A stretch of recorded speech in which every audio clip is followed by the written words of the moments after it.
जय गुरुदेव। प्रेरणाप्रद दृष्टांत, व्यामोह का मायाजाल।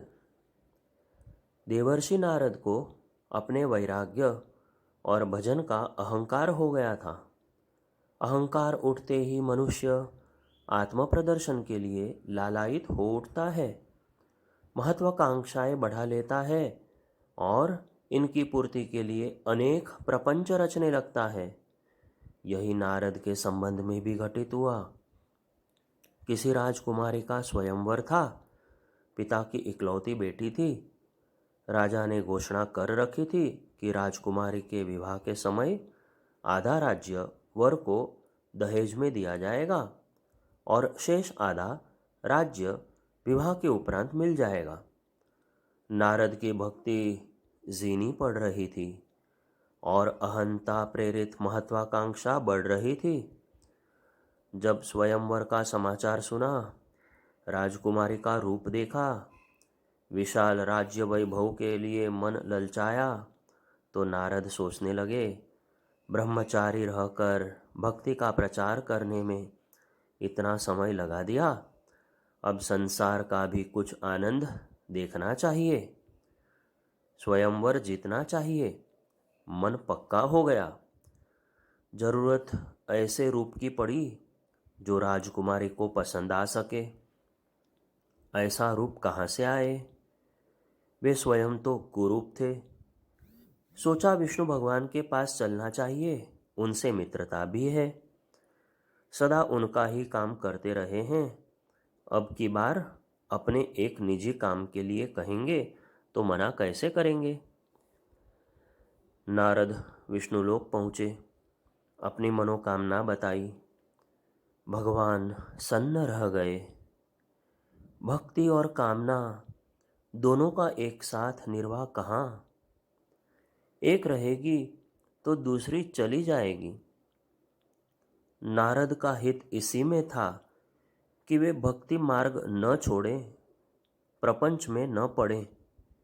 सो भगवान मौन हो गए। नारद ने मौन का अर्थ आधी स्वीकृति के रूप में लिया।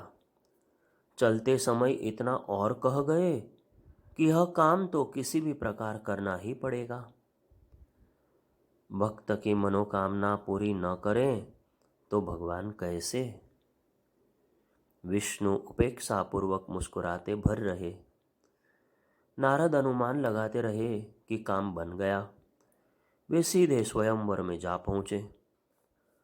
रूप में कोई परिवर्तन न हुआ। राजकुमारी नारद को प्रणाम करती हुई वरमाला हाथ में लिए आगे बढ़ती हुई एक सुंदर राजकुमार के गले में माला डालकर उसकी पत्नी बन गई। नारद की निराशा और खीज का ठिकाना न था। जहाँ वे पहले सदा प्रमोदित रहा करते थे, आज कामना ने उनका रौद्र रूप बना दिया। क्रोध में भरे हुए विष्णुलोक पहुँचे और भगवान पर अपशब्दों की जड़ी लगा दी। बहुत देर यही क्रम चलता रहा। जब थक कर शांत हुए तो भगवान ने कहा, मैं तो अपने भक्त का अहंकार मिटाता हूँ, कामनाओं के जंजाल से छुड़ाता हूँ। भला तुम्हें मैं अनर्थ में कैसे डुबा सकता था? संचित सद्भावना की पूंजी व्यामोह में कैसे लूट जाने देता? उस असफलता को मेरी अनुकंपा ही समझो। जब कामना भरी महत्वाकांक्षा का नशा उतरा तो नारद ने अपने व्यामोह के साथ जुड़े हुए विनाश को समझा, अपनी भूल मानी और प्रायश्चित किया। इसके बाद वे कहीं भी भक्ति का प्रचार करने जाते तो वह साधना मार्ग के पथिक को एक ही बात कहते कि भजन भले ही कम करना, पर लोभ मोह भरे अहंकार के माया जाल से बचकर रहने का प्रयत्न करना। जय गुरुदेव।